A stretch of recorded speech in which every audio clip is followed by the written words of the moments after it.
আসসালামু আলাইকুম শেখ। ওয়ালাইকুম আসসালাম রহমতুল্লাহ। আমি শরীফুল ইসলাম, বাংলাদেশ থেকে। আমার প্রশ্ন, নারায়ে তাকবীর বা লিল্লাহে তাকবীর বলা যাবে কি?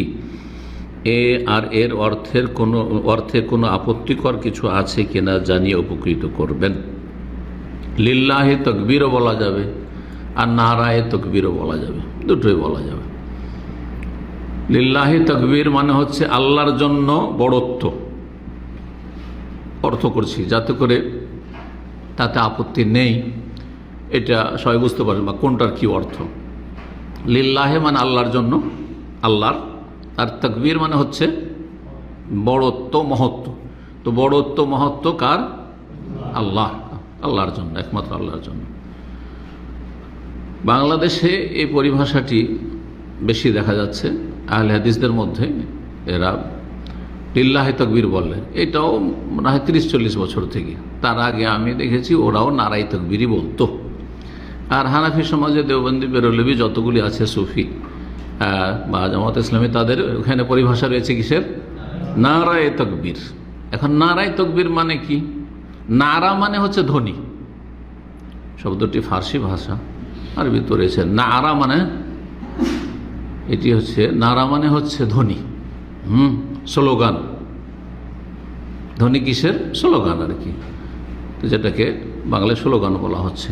তো তাকবীর, তাকবীরের ধ্বনি, অর্থাৎ শ্রোতাকে বক্তা বলছে বা কোনো এক ব্যক্তি বলছে আপনারা তাকবীরের ধ্বনি উঁচা করেন বা তাকবীরের স্লোগান দেন, তাকবীরের স্লোগান দেন।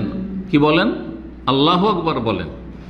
এখন আহলে হাদিস মাহফিলগুলিতে আজকাল করে লিল্লাহে তাকবীর, তখন বলে উঠলো সব আল্লাহু আকবার, তাই না? আর অন্যান্য সমাজের লোকেরা, আর ভারতও দেখেছি উর্দু ভাষী, অন্যান্য ভাষী, এখন আহলে হাদিস অনেক এলাকাতেও দেয়, এরকম করে। কিন্তু কেউ কেউ লিল্লাহে তাকবীরও দেয়। তারা বলে নারায়ে তাকবীর, তখন সব বলে উঠে কি? আল্লাহু আকবার। আপত্তি কি আছে দুটোতে? কোনো আপত্তি আছে? কোনো আপত্তি নেই। নারাতুন মানে স্লোগান, নারায়ে তাকবীর, আর লিল্লাহে তাকবীর মানে আল্লাহর জন্য তাকবীর।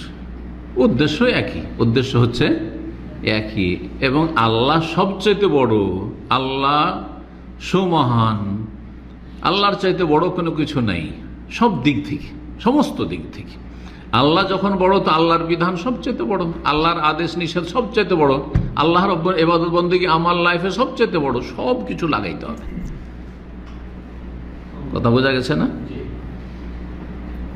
তো এতে আপত্তির কিছু নেই। কেউ যদি বলে যেটা বলা যাবে না, তো সে অজ্ঞ, সে জাহিল, সে জাহিল, অথবা সে ইসলাম বিরোধী, যে আল্লাহর বড়ত্ব মহত্ব ঘোষণা করতে দিতে চায় না।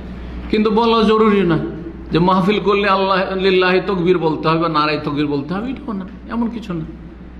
আচ্ছা, সুন্নাত, সাহাবায়ে কেরামরা এরকম করতেন, লিল্লাহে তাকবীর বলতেন না, নারায়ে তাকবীর বলতেন, কোনোটাই বলতেন না।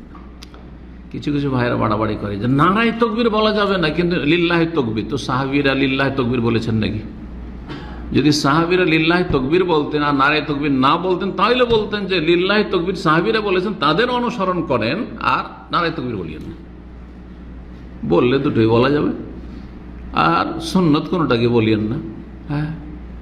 আর মাহফিল করলে, ওয়াজ করলে, অথবা ওয়াজে বক্তাকে নিয়ে আসছে আর নারায়ে তাকবীর, আল্লাহু আকবার, নারায়ে তাকবীর, আল্লাহু আকবার, অমুক সাহেব তমুক সাহেব, এইসবে যে করতে হবে, এগুলো যে কোনো সুন্নাত তাও না, এগুলো কোনো ইসলামিক সুন্নত না।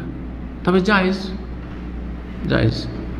হ্যাঁ, বেদাতি সমাজে আরেক দল বেদাতি, বেরলভী যারা রয়েছে, রিজভী, তারা নারায়ে রিসালাত করে, তার সাথে নারায়ে তাকবীরের সাথে কি করে? নারায়ে রিসালাত, মানে যেমন আল্লাহর তাকবীরের বড়ত্বের স্লোগান তারা দেয়, তেমন রাসূলুল্লাহ সাল্লাল্লাহু আলাইহি ওয়াসাল্লামের রিসালাতের স্লোগান দেয়। কারণ তারা রাসূলুল্লাহ সাল্লাল্লাহু আলাইহি ওয়াসাল্লামকে আল্লাহর অনেক গুণে শরীক করে।